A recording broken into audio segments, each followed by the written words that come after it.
एक तरह के विचार जिनसे आपको पूर्णता मिल रही हो, उनसे रोज जुड़े रहो। तो डायरी बना के रखनी चाहिए हर एक को। जैसे रोज आप सुनते हैं 20 मिनट का कार्यक्रम आता है, तो उसको आप डायरी में नोट कर लिया करें, पॉइंट्स नोट कर लिया करें। उनको बार बार मन में दोहराओ कि ये मैंने करना है। और फिर आप देखेंगे आपकी लाइफ में अपने आप शक्ति आनी शुरू हो जाएगी।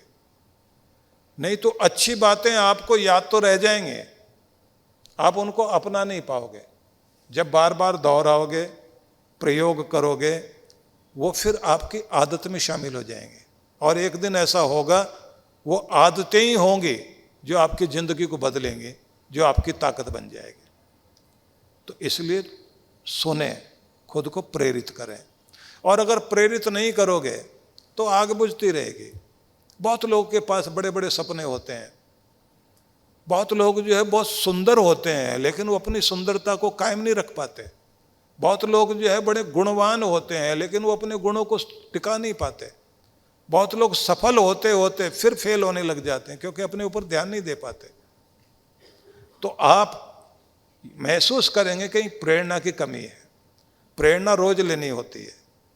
इसलिए रोज जैसे आपको घर की सफाई करनी है, कपड़ों की सफाई करनी है, अपने आप को नहा धो करके तैयार करना होता है, ऐसे अपने मस्तिष्क की भी सफाई करिए।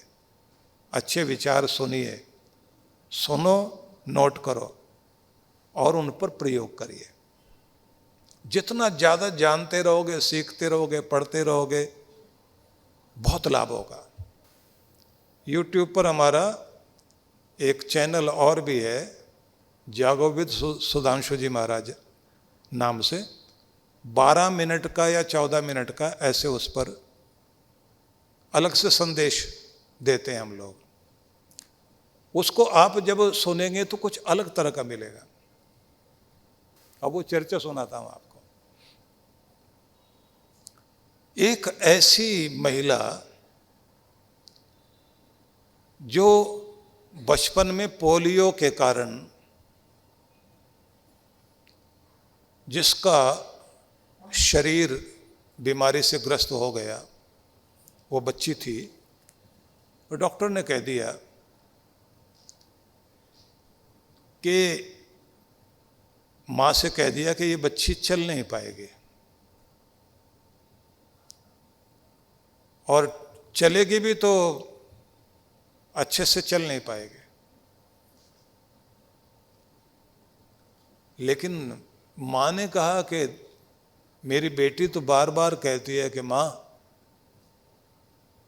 मैं और बड़ी होती जाऊंगी ना तो मैंने दौड़ना है।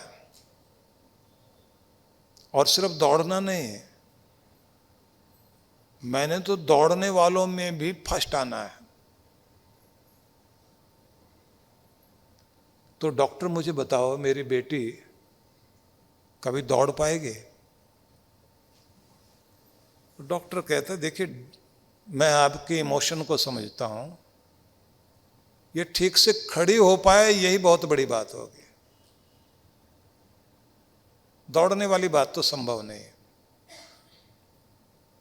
तो उसने कह दिया कि इसकी टांग में हम लोग ब्रेस वगैरह लगा देंगे, जिससे ये थोड़ा खड़ा होना सीख जाएगी।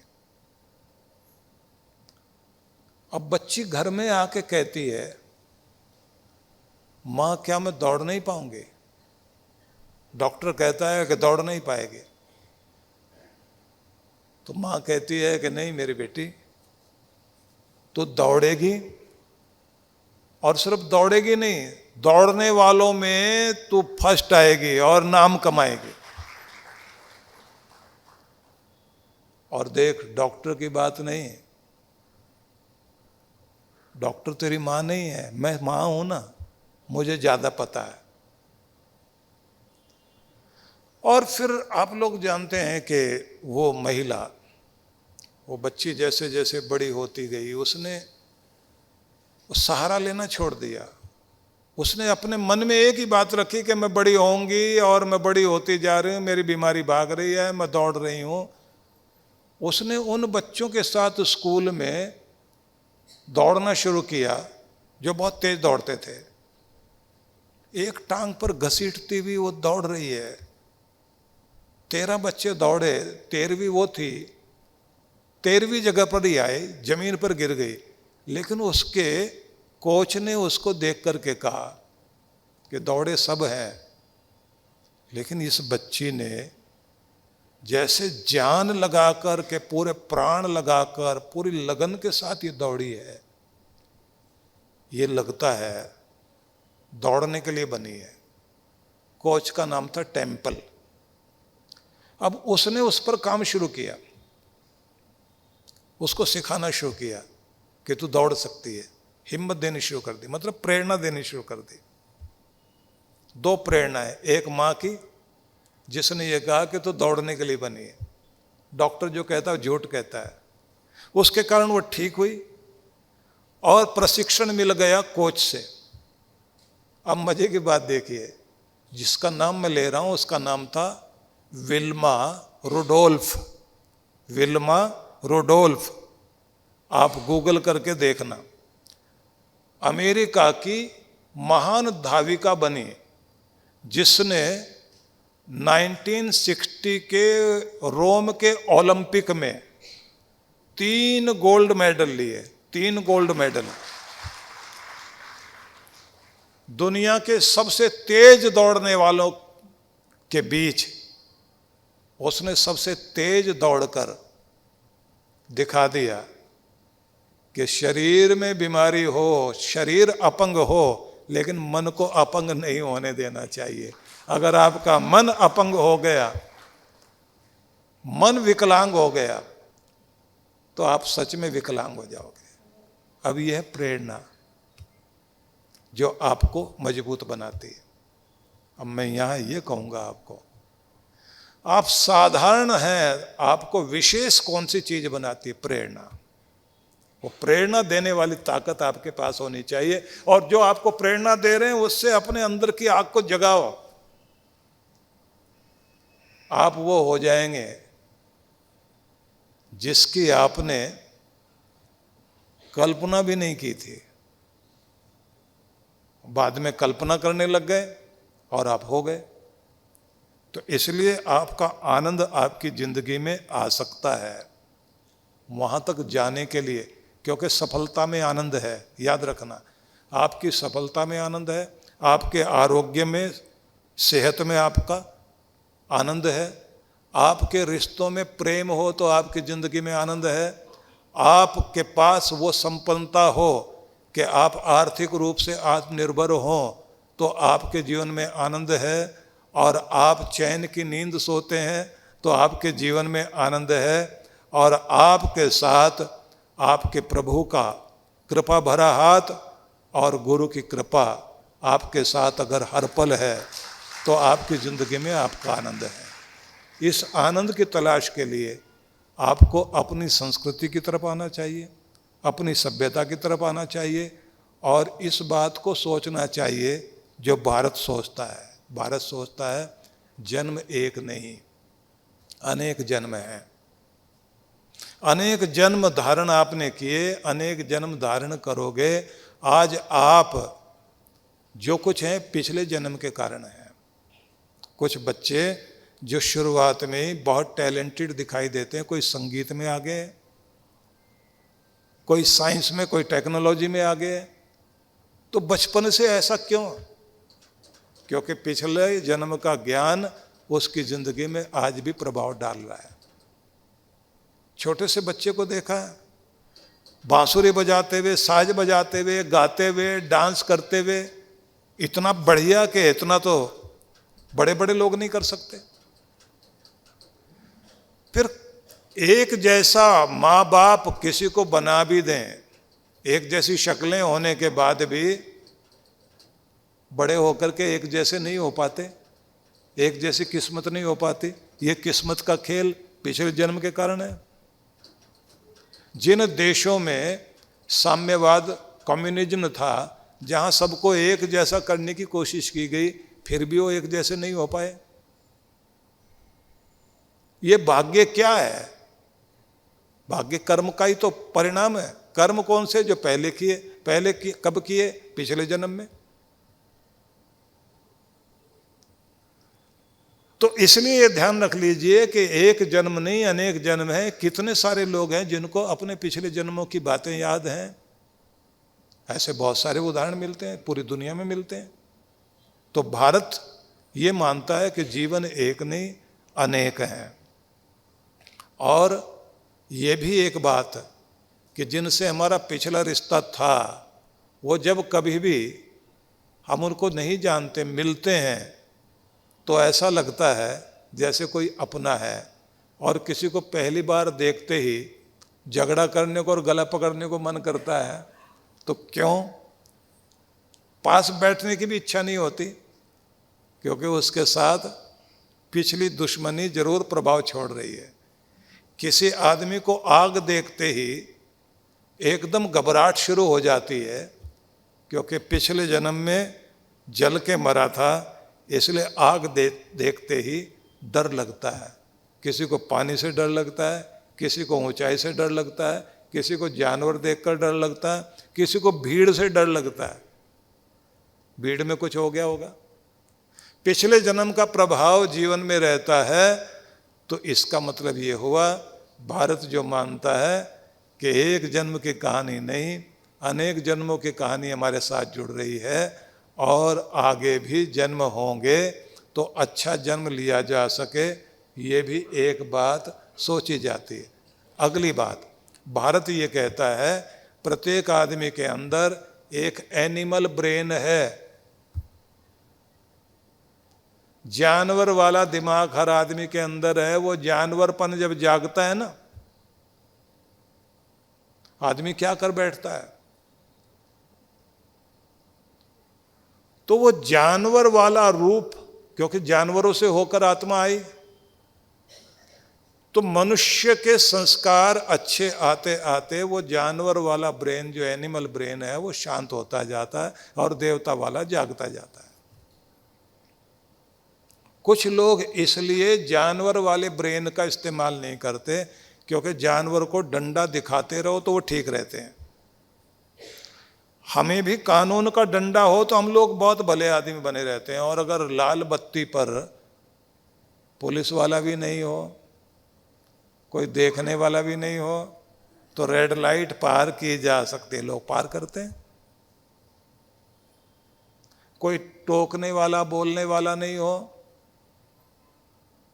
किसी का सामान पड़ा हुआ है, हमारा अधिकार है कि हम उसको उठाएं, तो भी आदमी उठाएगा। अब यहाँ मुझे ग्रीक फिलोसफर अरिस्टोटल की एक बात याद आती है, जिसने कहा था कि अगर इंसान के पास कोई एक गैजेट आ जाए जिसको ऑन करते ही आदमी गायब हो जाए, मतलब दिखाई ना दे किसी को, तो क्या वो नैतिक बना रहेगा? वो बहुत सभ्य, ईमानदार, भला आदमी बना रहेगा? बस ऐसा कोई गैजेट हमारे पास होना चाहिए, बटन दबाएं, हम तो सबको देख सकें पर कोई हमें ना देख सके। उसके बाद देखिए आप कितने नैतिक, कितने भले, कितने अच्छे, कितने देवता बने रहोगे। कि तब आपके पास में, आप तो किसी को दिखाई नहीं दे रहे हैं, जौहरी की दुकान है, हीरे जवाहरात रखे हैं, महिलाओं के पास तो ज्वेलरी कितनी भी हो, और अगर उनके पास में ऐसा गैजेट आ जाए, सबसे पहले तो सबसे बढ़िया वाली दुकान में क्या करना चाहेंगे? कोई आदमी कहाँ जाकर क्या देखना चाहेगा, क्या उठाना चाहेगा, क्या हरकत करना चाहेगा?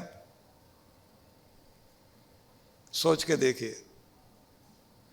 टोकने वाले, रोकने वाले, डंडा चलाने वाले हैं, इसलिए जानवर वाला ब्रेन लेकर हम भले बने बैठे हैं। लेकिन एक समय ऐसा आ जाता है जब आदमी के संस्कार, उसकी सभ्यता, उसके भीतर का प्रभाव उसे इतना पवित्र कर देता है कि वो फिर बिकाऊ नहीं बनता, फिर वो इतना कमजोर नहीं होता कि कोई उसको ललचा सके। इसलिए जब राम जी ने पूछा लक्ष्मण से कि बताओ,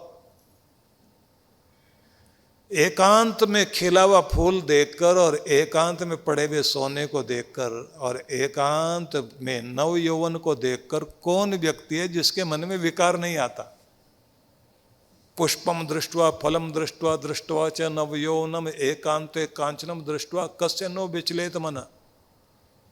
एकांत में जहाँ कोई देखने वाला नहीं, वहाँ किसी पेड़ पर बहुत पसंद वाला पका हुआ फल लगा हुआ हो, कौन तोड़ना नहीं चाहेगा? प्यारा सा फूल खिला हुआ कौन लेना नहीं चाहेगा? सोना पड़ा हुआ हो और कौन उसे उठाकर अपनी पॉकेट में रखना ना चाहेगा? नव यौवन को देखकर किसके मन में विकार नहीं आएगा? राम जी पूछ रहे हैं, लक्ष्मण बताओ। चर्चा कर रहे हैं पंपा सरोवर पर। एक कमल के फूलों से भरा हुआ तालाब है जिसके किनारे राम जी बैठे हुए, लक्ष्मण जी बैठे हुए, अब आपस में चर्चा करते हैं। अब लक्ष्मण यति हैं, महान ज्ञानी है, संयमी है, साधक है। अब वो उत्तर दे रहे हैं, क्या कहते हैं? माता यस्य पतिव्रता, पतिव्रत धर्म का पालन करते करते जिस माँ ने महान संस्कार अपने बच्चों को दिए हों, वैसे बच्चों को पाला हो। पिता यस्य धार्मिका, रोजी रोटी कमाने से लेकर जीवन जीने तक और बच्चों को पालने तक जिस पिता ने धार्मिकता को अपनाया हो और धर्म जिसके रग रग में बहता हो,